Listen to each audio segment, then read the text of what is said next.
Estão vendo aí?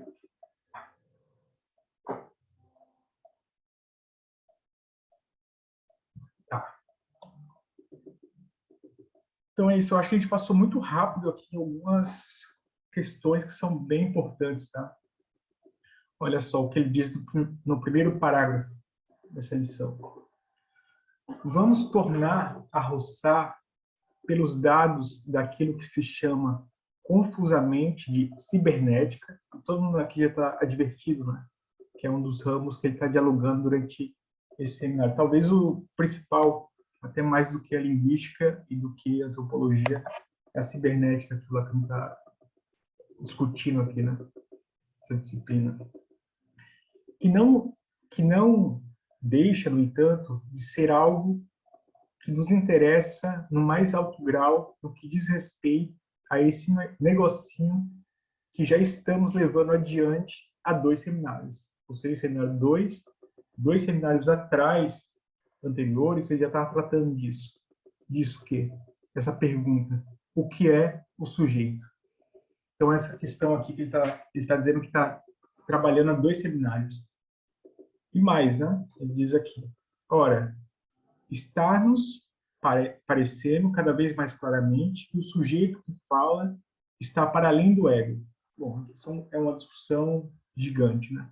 Mas eu queria, se você me permite, Lu, fazer uma pequena introdução sobre essa questão do sujeito no Lacan, tá? Não vai, espero que não comprometa nada que você vai falar. Mas eu acho que é importante aqui para a gente observar a polifonia desse conceito no Lacan.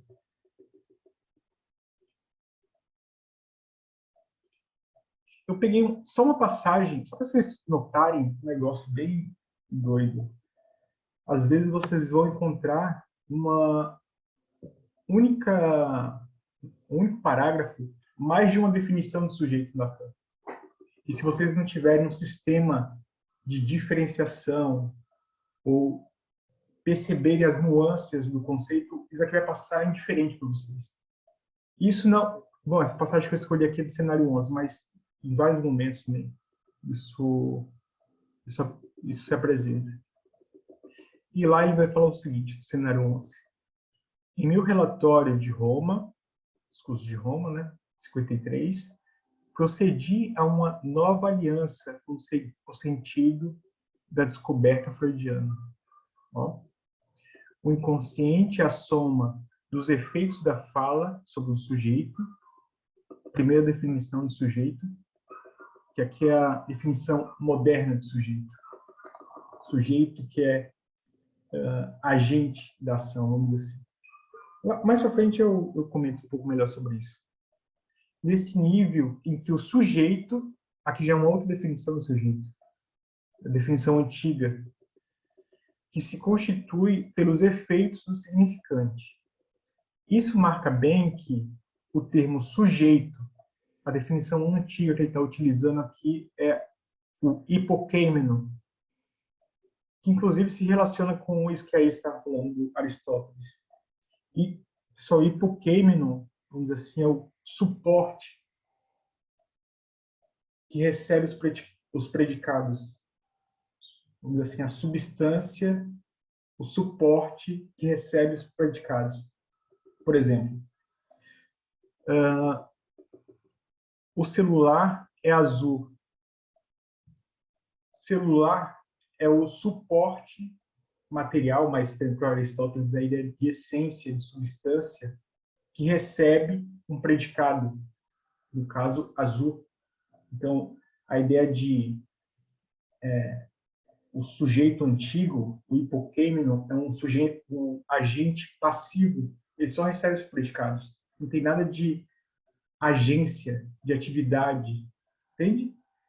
A gente conversa um pouco mais à frente sobre isso. É por isso que lembrei uma origem, porque ele está falando aqui do hipokeimenon, esse termo que os antigos chamavam de sujeito. Aliás, os antigos chamavam de hipokeimenon, e a gente traduziu como sujeito. Não designamos o substrato vivo de que precisa o fenômeno subjetivo. nem qualquer espécie de substância, nem qualquer ser do conhecimento em sua apatia, segunda ou primitiva, nem mesmo o logos que se encarnaria em alguma parte. Aqui já é uma terceira definição de sujeito que ele vai lançar. Mas o sujeito cartesiano, que parece, no momento em que a dúvida se reconhece como certeza. Só que, pela nossa abordagem, as bases desse sujeito se revelam bem mais largas, mas, ao mesmo tempo, bem mais servas quanto à certeza que ela rateia. É isso que é o inconsciente. Olha que interessante aqui. Ó. Vocês veem que tem 3 definições aqui de sujeito. Essa daqui, a segunda, a distinção que ele vai fazer. Isso marca bem que, com o termo sujeito, não designamos o substrato vivo, de que precisa o fenômeno subjetivo, nem qualquer espécie de substância, nem qualquer ser do conhecimento e sua apatia, segunda ou primitiva, nem mesmo o logos que se encarnaria em alguma parte. Então, ele está diferenciando o que ele está chamando de sujeito. Então, com essa passagem eu queria só mostrar para vocês que vocês têm que ficar muito atento quando o Lacan está usando essa expressão, essa noção de sujeito, a variação de sentido que ele vai atribuindo. Não é que uma vai excluindo a outra. São como, vamos dizer assim, faces de um prisma, que a gente vai vendo por vários ângulos esse prisma. Tá? Eu queria voltar um pouco, vamos dizer assim, no dicionário, como que aparece as entradas do termo sujeito no dicionário no francês, para vocês terem uma noção mais geral dessa ideia.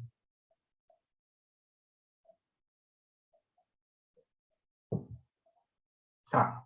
Eu fiz uma busca bem rápida aqui no dicionário, no Atilf, o tesouro da língua francesa. Se vocês, esse é o dicionário que eu uso quando eu estou pesquisando algum conceito, alguma palavra em francês, né? Atilf. Então, lá tem algumas entradas do termo sujeito. Eu vou passar aqui para vocês.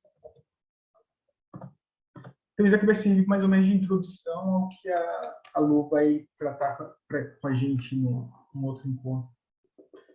Então, a primeira entrada do termo sujeito no dicionário é o ser vivo considerado em sua individualidade e do ponto de vista de suas qualidades, necessidades, ações e sua evolução. Bom, o ser vivo considerado em sua individualidade. O Hudson, assim, a individualidade Hudson, tratada do ponto de vista de suas qualidades. Bom, é alagoano, tem tantos anos, enfim. Então, vamos dizer assim, é um indivíduo ou a individualidade. Isso é uma definição de sujeito no dicionário no francês. Indivíduo, pessoa, cidadão, e por aí vai. Agora tem uma outra entrada também, que essa a gente não tem no nosso idioma. Sujeito também é o que constitui o assunto, o tema ou o motivo de uma atividade ou um estado. Então, assunto ou tema. Isso é bem interessante. Não sei se vocês já assistiram uma aula de algum professor em francês, né, de língua francesa. Eles geralmente começam a aula assim. Hoje, o assunto, mas quando ele fala assunto, ele usa a palavra sujet. O assunto, sei lá, o próprio Lacan. Hoje o assunto será angústia, sei lá. Hoje o assunto será a lógica do fantasma, por aí vai. Quem trabalha bastante essa definição de sujeito ou tema, o sujeito pensado como assunto ou tema, é o Alfredo. É bem interessante para a gente pensar assim, ó, como que a gente poderia pensar essa ideia? termos um pouco mais clínicos, né? Bom, eu atendo certa pessoa, um indivíduo, e tento pensar assim, bom, eu atendo essa pessoa durante, sei lá, 8 meses, um ano e meio, 2, mas a despeito de tudo que a gente conversou durante esse tempo, qual é o assunto, qual é o tema, como se fosse assim, o X da questão. Ou mesmo na supervisão, vocês poderiam pensar o seguinte, né? Quando vocês supervisionam alguém, alguém apresenta para vocês o caso e vocês tentam, junto com a pessoa, tentar localizar o assunto, o tema daquele caso particular. Bom, o assunto desse caso aqui é a relação dos homens com as mulheres. Vocês notam que a ideia de assunto ou tema não necessariamente tem a ver com o indivíduo, a pessoa que se sente no divã, né? O assunto, como se a gente estivesse tentando localizar o X da questão, daquilo que foi, vamos dizer assim, trabalhado durante um processo de análise. Tem outras entradas também. Pode ser também o sujeito como uma função gramatical que designa o ser ou a coisa que faz a ação expressa por um verbo. Vamos lá. É o sujeito gramatical. Vocês sabem que tem várias formas de pensar isso, né? Nossa língua tem as vozes, por exemplo, tem a voz ativa. Quando eu digo Joana lê o livro. Joana, aqui nessa oração, é simplesmente esse elemento gramatical que está exercendo uma ação, ou seja, lê no livro. Então, vocês veem, sujeito gramatical é simplesmente um elemento da gramática, né? Mas também tem outras vozes também, né? Tem a voz passiva. A gente poderia transformar essa oração em voz passiva e ficaria: o livro é lido por Joana. Ou tem uma outra voz aqui que o Lacan trabalha, que é a voz média. Isso é bem interessante. A voz média, ela não é nem ativa e nem passiva. É um pouco difícil a gente pensar isso. É muito comum isso no sânscrito e no grego, essa voz média. Por exemplo, quando a gente diz Joana e Pedro se beijam, ou então ele barbeia-se. O interessante aqui é o seguinte, que o sujeito, ao mesmo tempo que ele é o agente da ação, ele executa uma ação, barbear-se, beijar, ele, ao mesmo tempo, ele é agido, é afetado por essa ação. Entende a ideia de voz média? Não é, É a voz reflexiva, né? é parecido com a voz reflexiva.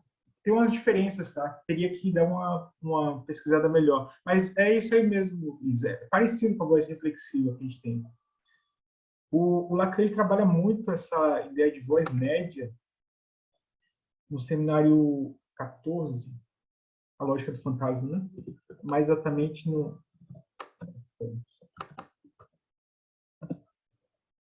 Vocês estão aqui no... vocês estão no Word aqui comigo? Tá. Ele trabalha na lição 14 de dezembro de 66. Ele trabalha nessa lição essa noção de voz média.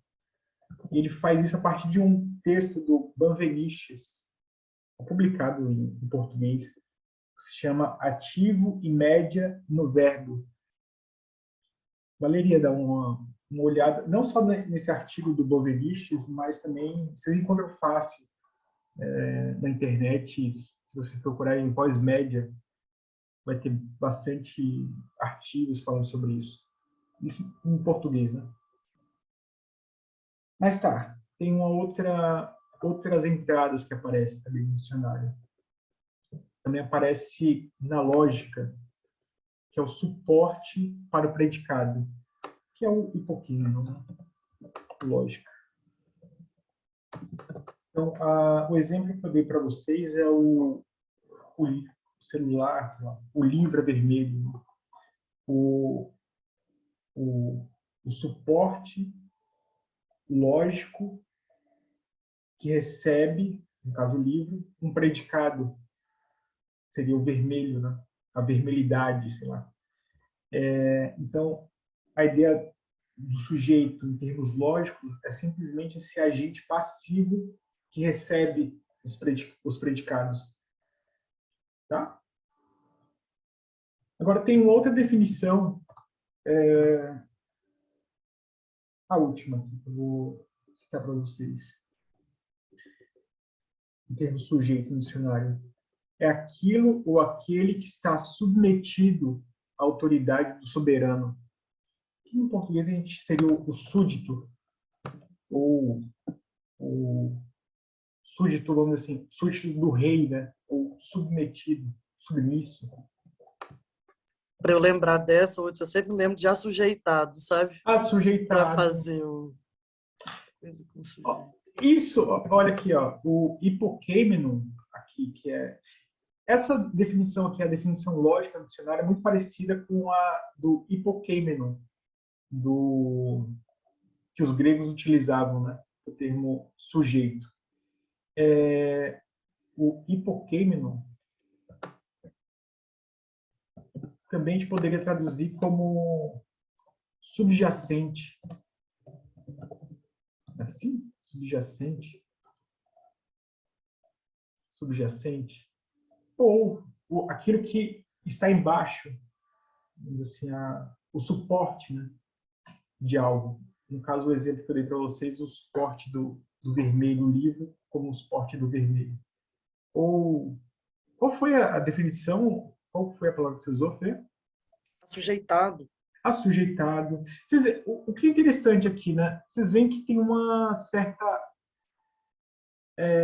variação, né, do termo sujeito. Às vezes ele aparece como o ativo, sei lá, a ideia de indivíduo, o ativo como o sujeito que realiza uma ação na gramática, né? Mas às vezes ele aparece como assujeitado, submisso, subjacente, suporte passivo. Vocês veem que tem uma certa nuance aqui, né? Entre os extremos, vamos dizer assim, entre a ideia de agência e a ideia de você estar submetido à situação passiva. Isso daqui tem quilos e mais quilos de tradição filosófica. Eu não vou entrar nessa discussão, vou deixar para a Lu. Mas você vê como que a língua expressa, né, as várias filosofias que foram, vamos dizer assim, os 25 séculos de discussão sobre o sujeito, a questão do sujeito, né? Desde os gregos até a gente, sempre aparece com essa nuance entre algo que executa uma ação e aquilo que sofre uma ação, que é só o suporte passivo de uma ação. E o que eu quero chamar a atenção de vocês é o seguinte: essas definições aqui vão ser muito importantes para o Lacan. Eu vou mostrar isso agora, rapidinho. Subjacente, o submisso, a própria questão da voz média também é interessante, mas essas duas definições aqui de sujeito como subjacente, suporte passivo, que recebe os predicados, e como o súdito, assim, está a serviço de alguém, né? É uma posição passiva. Isso daqui, vamos dizer assim, grosso modo, seria a descoberta do Freud em relação ao sujeito, mas, segundo Lacan, vou começar a trabalhar com uma passagem lá na instância da letra. Lacan diz o seguinte, né? Vocês vão ver que como tem relação com essas entradas na língua francesa do termo sujeito. O lugar que ocupo como sujeito do significante em relação ao que ocupo como sujeito do significado será ele concêntrico ou excêntrico? Eis a questão. Aqui tem uma discussão que ele estava tendo nesse texto em relação a... Vocês já viram aquelas metáforas que o Freud usa, descentramento, Darwin, Copérnico e o próprio Freud, né? Descentramento do sujeito em relação a ele mesmo. E o Lacan está nesse contexto aqui que ele está discutindo lá na Estados da Letra. Não se trata de saber se falo de mim em conformidade com aquilo que sou, mas se, quando falo de mim, sou idêntico àquele de quem falo, tá? A ideia do descentramento. E não há aqui nenhum inconveniente em fazer intervir o termo pensamento, pois Freud designa por esse termo os elementos que estão em jogo no inconsciente, isso é, nos mecanismos significantes que acabo de reconhecer nele. Então, aqui a tese é o seguinte que o Lacan está levantando. A novidade do Freud não tem nada a ver com o fato de o sujeito ser apropriado por instâncias demoníacas que fogem à razão, nada disso, essa discussão do romantismo, né, alemão. Que a descoberta do Freud, segundo Lacan, é que existem pensamentos que se pensam a despeito de mim. Seriam pensamentos inconscientes, seriam um oxímoro perfeito, né? Como é que pode existir pensamentos inconscientes? Mas vamos dizer assim, a leitura que o Lacan está fazendo em relação à novidade do Freud é que o Freud, vamos dizer assim, escreveu que existem pensamentos que pensam a despeito de mim, pensamentos nos xistes, nos sonhos, nas conversões histéricas e por aí vai. Entende? São pensamentos que se pensam a despeito de mim. Entende, ó, a ideia de submisso, a ideia de subjacente, aquele que é o suporte passivo aos pensamentos. Vão tentando ligar as ideias aí. Vou pegar mais uma citação do Lacan. Você vê como que ele insiste. Eu não vou ser exaustivo aqui sobre essa questão, mas eu só destacar para vocês como ele insiste nessa ideia. Essa paixão de significante, primeiro ele tinha dito lá, né, que essa noção dos pensamentos inconscientes, os pensamentos que se pensam a despeito de mim, o Lacan estava tentando circunscrever, qual é a palavra que ele utiliza aqui? Reescrever, reinterpretar essa noção a partir dos mecanismos do significante. Ó, essa paixão do significante, por conseguinte, torna-se uma nova dimensão da condição humana, na medida em que não somente o homem fala, mas em que no homem e através do homem isso fala. Em que sua natureza torna-se tecida por efeitos onde se encontra a estrutura da linguagem, em cuja matéria ele se transforma, em que por isso ressoa nele, para além de tudo o que a psicologia das ideias pôde conceber, a relação da palavra. Então, o que a gente está falando aqui, né, é que existem pensamentos que se pensam a despeito de mim. Então, a ideia de que eu penso, eu falo, enfim, teria que ser repensada a partir desse paradigma. A ideia de eu penso, a gente teria que repensar ela a partir do isso pensa. A noção de que eu falo, a gente teria que repensar a partir desse paradigma que o Lacan está falando que Freud inaugura, a partir da noção de isso fala através de mim. Vamos um pouquinho mais. Mais uma passagem. Que ele sujeito, né? Isso aqui a gente está lá no cenário 18. Você vê, ó, década de 50, 60, começo da década de 70, cenário 18, né? Acho que é 96, 70, né? Que ele, o sujeito, ele está falando do sujeito, né? Não saiba o que diz, ainda passa. Nós sempre nos desculpamos. Mas o que diz Freud é que ele, sujeito, não sabe quem o diz. Quem diz? O saber é algo que se diz, que é dito. Pois bem, o saber fala por conta própria, eis o inconsciente.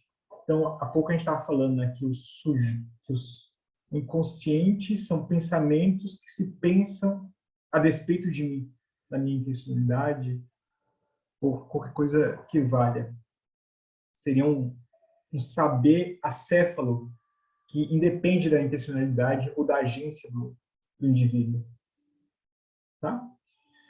Foi isso mesmo que Freud descobriu precisamente por volta de 1920 e consistiu, de certa forma, num ponto de inversão de sua obra.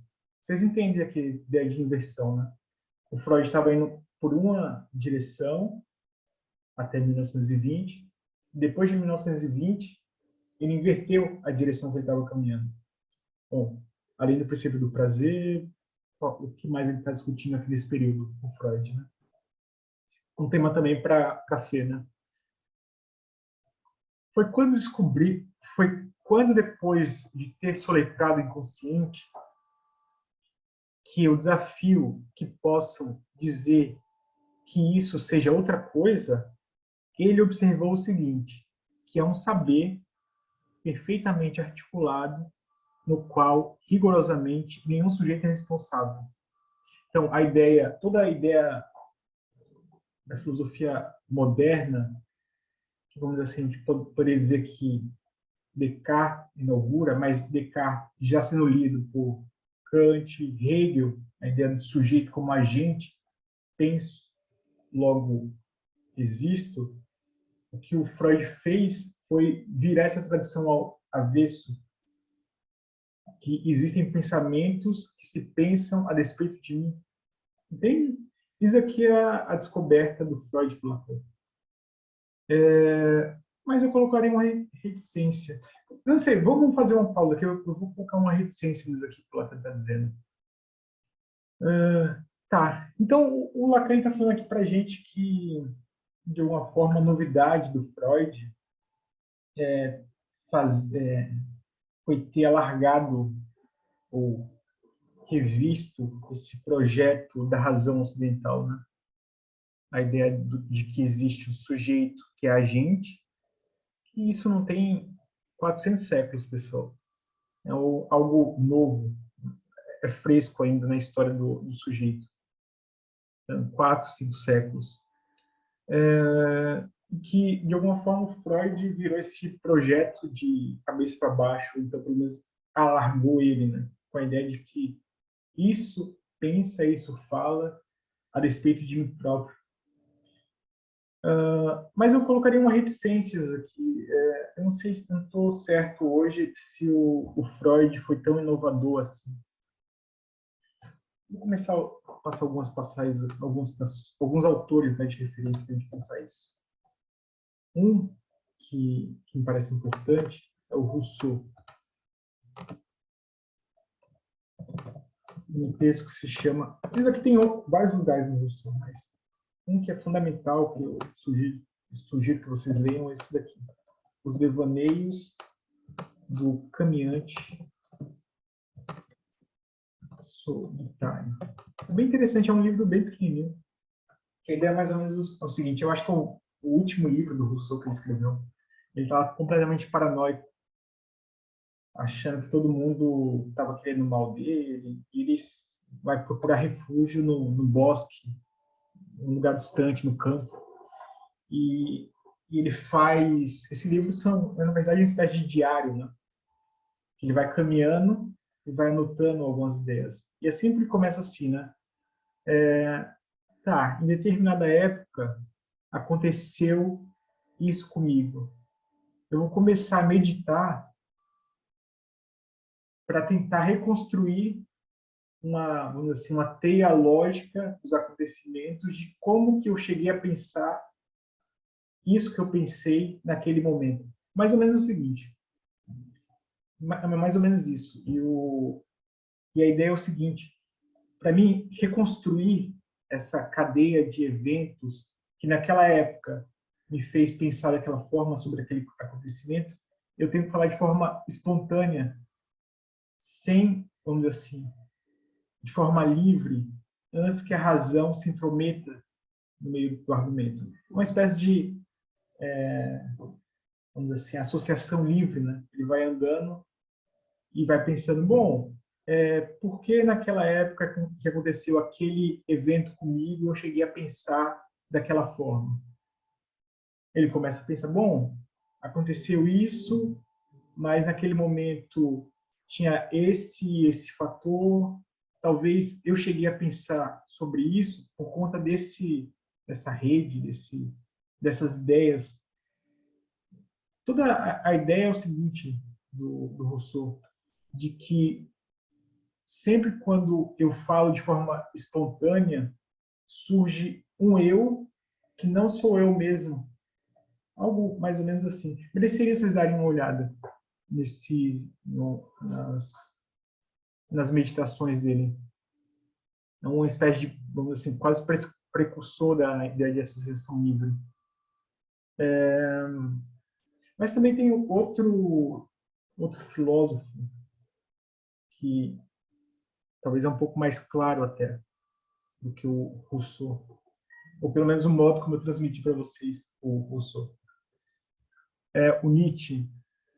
Eu peguei um aforisma dele, que está lá no Além do Bem e do Mal. É bem famoso. Ele diz o seguinte, ó, quando se fala da superstição dos lógicos, não deixo nunca de insistir num pequeno fato que as pessoas que padecem desse mal não confessam senão através de imposição. É o fato de que um pensamento ocorre apenas quando quer e não quando eu quero. Lembra o Lacan falando, isso pensa, isso fala, de modo que é falsear os fatos, dizer que o sujeito, o eu, é determinante na conjugação do verbo pensar. Algo pensa, porém não é o mesmo que o antigo ilustre eu, para dizer em termos suaves. Não é mais do que uma hipótese, porém não, com certeza, uma certeza imediata. Aqui é uma discussão que ele está com Descartes. A ideia de penso, logo existe como uma certeza imediata surge na segunda meditação. Né? Não vou entrar nessa discussão. Mas você vê aqui com a ideia, né? De que ele está falando que a ideia de que eu penso é simplesmente um hábito que a gente tem. A ideia é que algo pensa e só no segundo momento eu me aproprio desses pensamentos e digo, eu penso. Vocês veem a interlocução, né, com o que o Lacan estava falando em relação à descoberta do Freud. De que o Freud descobriu, supostamente, de que algo pensa em mim a respeito de mim. Mas o que eu estou tentando situar aqui, trazendo o Rousseau e o Nietzsche, é que tem uma tradição que vem pensando isso. E que o Freud, de alguma forma, ele participa dessa tradição. Né? A gente pode voltar um pouco sobre essa discussão. O Freud está situado numa tradição, mas eu quero mostrar qual as interlocuções do Lacan, também essa releitura do conceito de inconsciente. Né? O Jacobson. Como regra geral, a linguagem não é para nós um fim em si mesma, mas apenas um meio, ou seja, um meio de comunicação, né? Ela não é um fim. A linguagem é um meio que a gente está utilizando aqui para se comunicar. E os elementos da linguagem, geralmente, permanecem abaixo do limiar de nossos desígnios reflexivos, ou seja, da consciência. Né? Como dizem os filósofos, a atividade linguística funciona sem conhecer a si mesma. Não?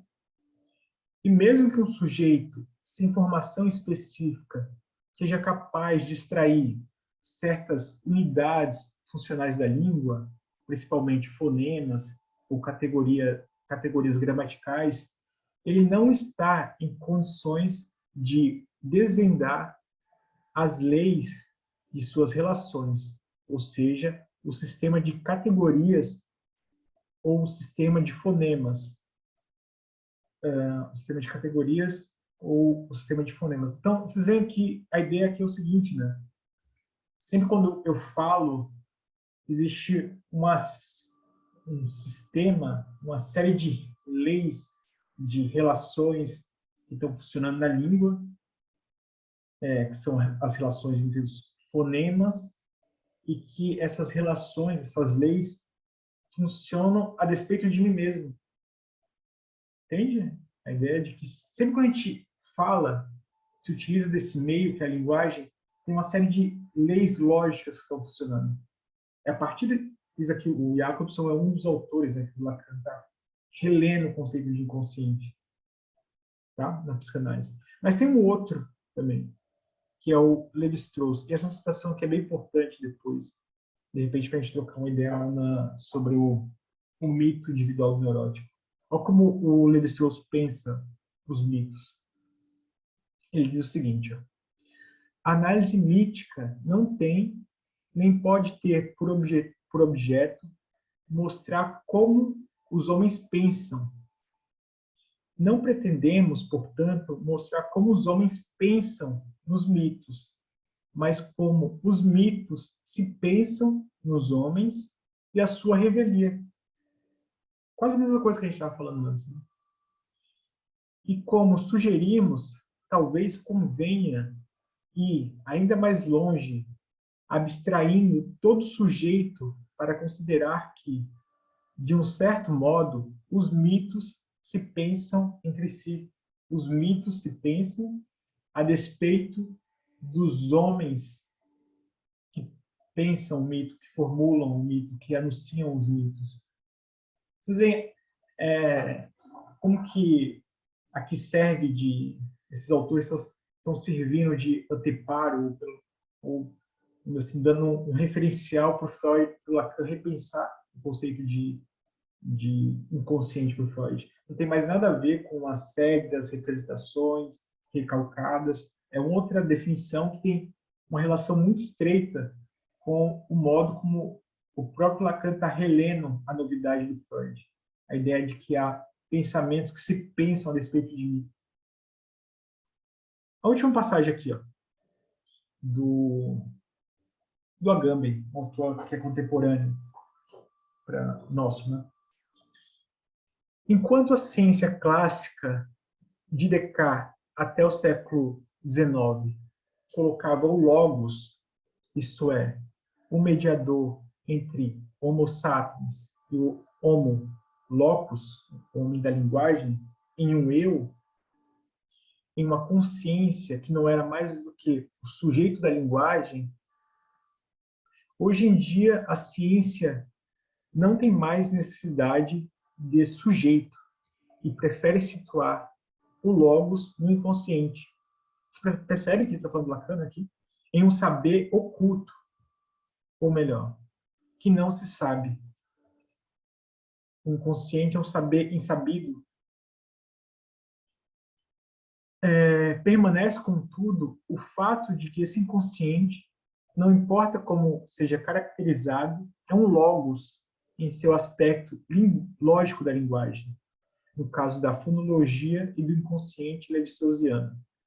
Pura estrutura matemático diferencial, ou logos no seu aspecto de fala, como no caso da psicanálise. Então, está claro, né? Qual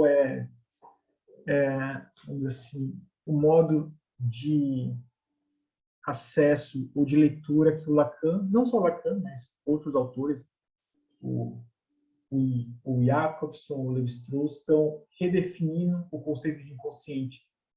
Vocês notam que tem uma aproximação muito estreita, como o próprio modo como Lacan está tratando a ideia de sujeito. Vou terminar nesse ponto aqui. O Liberar. Vou pegar aqui o livro.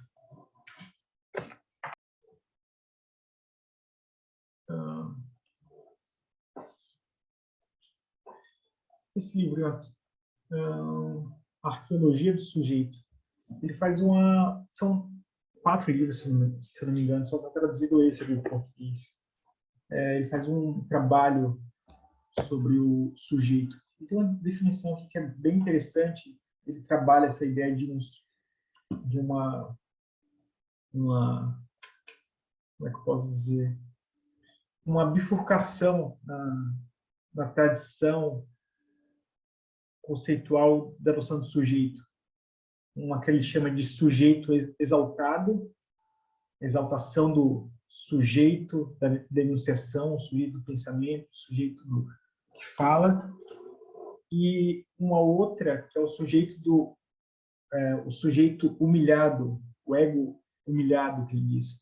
Todas essas definições que a gente vinha falando sobre isso pensa a despeito de mim, isso fala, se vivia nessa tradição do cogito humilhado. E o cogito exaltado seria essa tradição que vai do Descartes, ele coloca o Santo Agostinho. Então ele dá um passo anterior. Até Hegel, sei lá, seria o desfecho, né? E então essas duas tradições, né? Essa bifurcação entre o sujeito exaltado, a tradição do cogito, e o sujeito que ele chama de humilhado. Geralmente o pessoal sugere esse livro aqui para trabalhar a questão do sujeito. Eu acho um livro um tanto complexo, eu sugeriria outros livros. Ele está num diálogo com o Heidegger, que é um autor fundamental para todo mundo que vai trabalhar a questão do sujeito contemporâneo, a definição do sujeito, né, na contemporaneidade. No livro Nietzsche, depois tem que pegar os capítulos certos, onde ele discute isso aí. E também tem um outro texto que eu acho interessante, talvez mais interessante para começar a pensar isso do que o próprio livro do Liberar, que é o verbete sujeito que está naquele dicionário organizado pela Bárbara Cassan. O verbete sujeito, inclusive, é escrito pelo Liberar.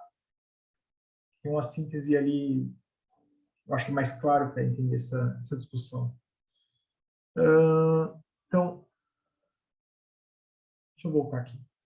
Vou terminar essa questão aqui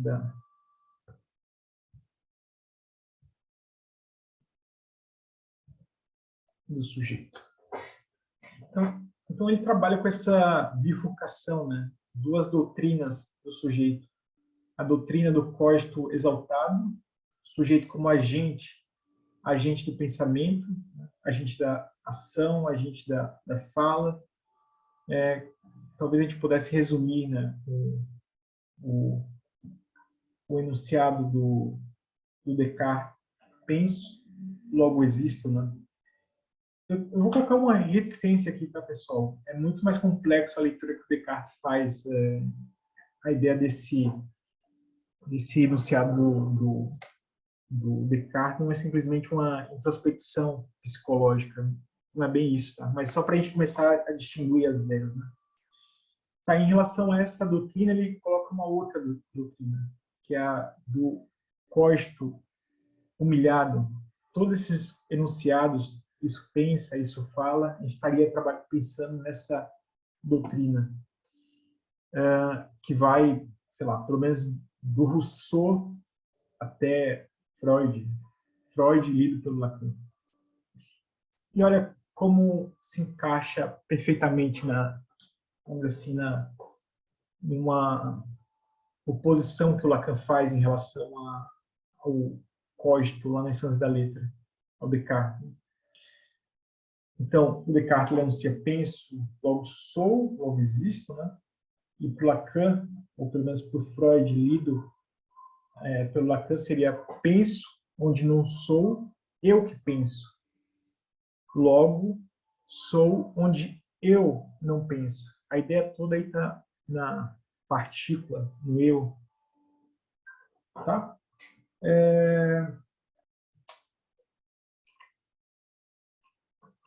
Mas o negócio, só para concluir, o negócio que vocês têm que... Uma sugestão, né? Provavelmente vocês podem pensar que essas duas doutrinas, vamos dizer assim, representam o avesso e o reverso uma da outra. Seriam quase como opostas, a do cógito exaltado e do cógito humilhado, vamos dizer assim. Em termos espaciais, a gente pensaria como um cilindro. Não sei se vocês conseguem ver. Ó. Tem uma face e outra face, preto e branco. Duas doutrinas diferentes. Vocês podem pensar isso como coisas distintas. Aí seria um cilindro em termos espaciais, que tem dentro e fora. O dentro, sei lá, cógito exaltado, e o fora, o cógito humilhado. Coisas diferentes. O avesso e o reverso de uma mesma moeda. Mas eu sugiro a gente pensar de outra forma isso. Eu sugiro vocês pensarem dessa maneira aqui. Ó. Então, tem o cilindro, e eu vou fazer uma meia torção nesse cilindro. Fiz uma meia... Era um cilindro, aqui, ó. Tá vendo? Dentro e fora. E eu apliquei uma meia torção nesse cilindro.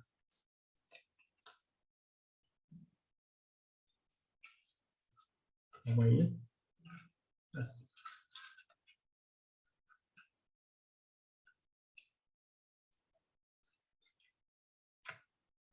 Então, eu mudei a propriedade espacial disso. Mas tudo para quê? Para vocês começarem a pensar dessa forma. Eu começo em um lado.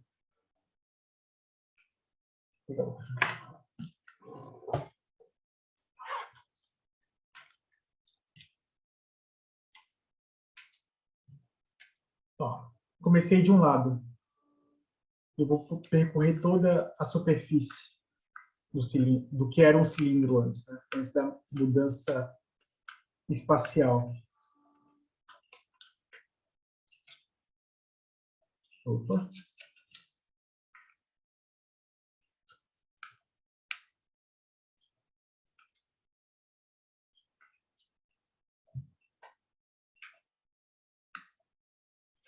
Bom, meu modelinho aqui se desfragmentou no meio. Mas a ideia aqui é que era uma superfície de dois lados se torna uma superfície de um único lado. O que tinha um avesso e um reverso se transforma em uma superfície unilátera. A ideia talvez mais interessante do que pensar como duas coisas opostas,